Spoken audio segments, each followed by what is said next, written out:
All right, so for number 3, we started out with our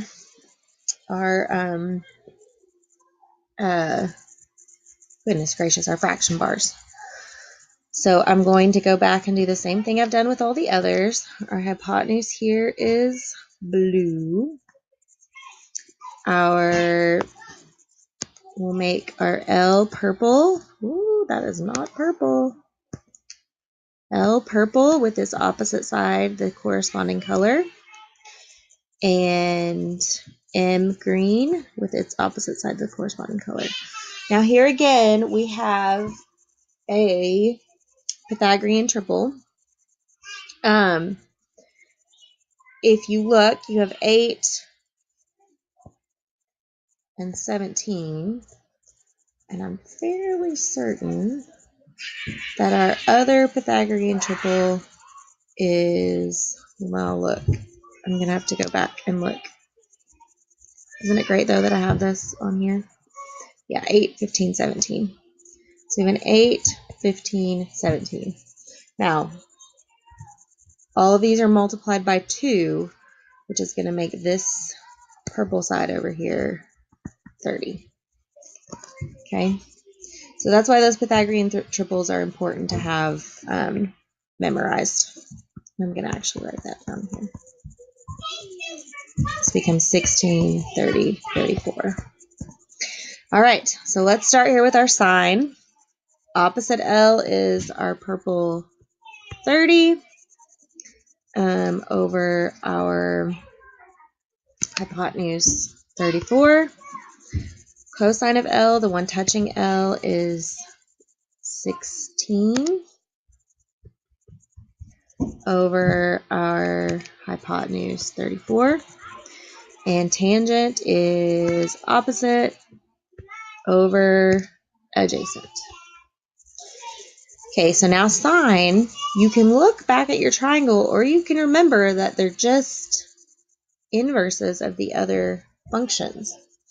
But I'm going to refer back to the triangle just to be clear. So sine of m is going to be 16 over 34. Ooh, why are my colors not changing?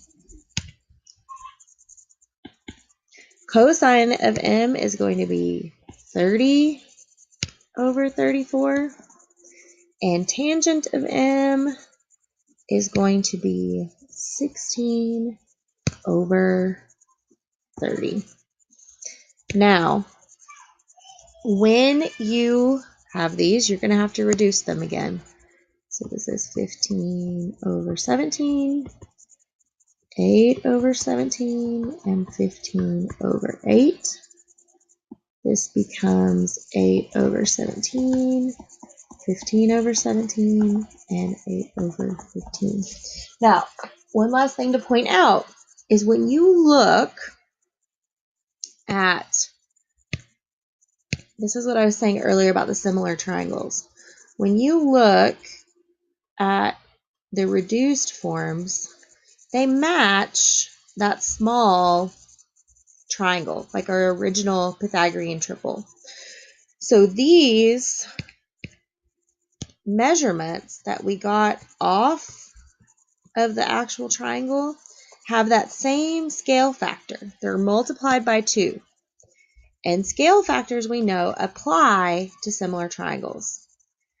All right, I am going to give us a 1-2 practice.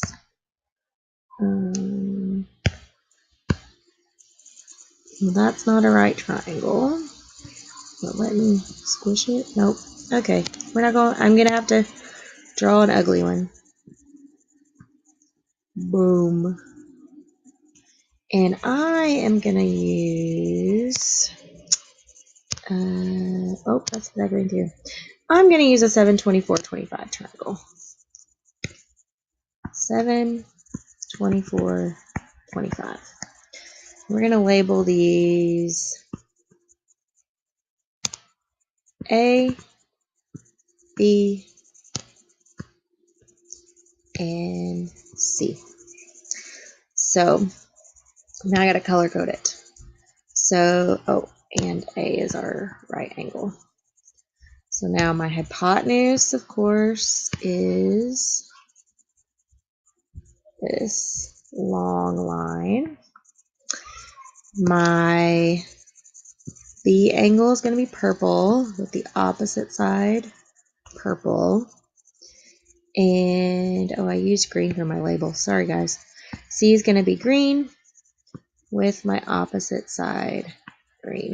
I'll say that's blue, and this is the purple side. So now we're going to have sine B, cosine B, and tangent B. This is what goes on those blank pages, like I told you. And then I'm going to have sine C, cosine C, tangent C. Boom, boom, boom. All right, so let's start with B. Our opposite side is 7, hypotenuse 25. Cosine B, adjacent side 24, opposite side 25, and tangent B, I said that wrong, hypotenuse 25. Tangent B is opposite side 7, adjacent side 24. Now let's go to sine of C.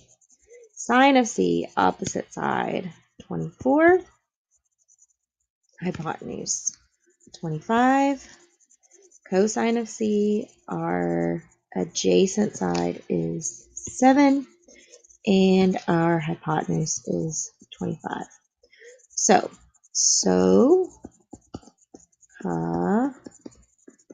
TOA.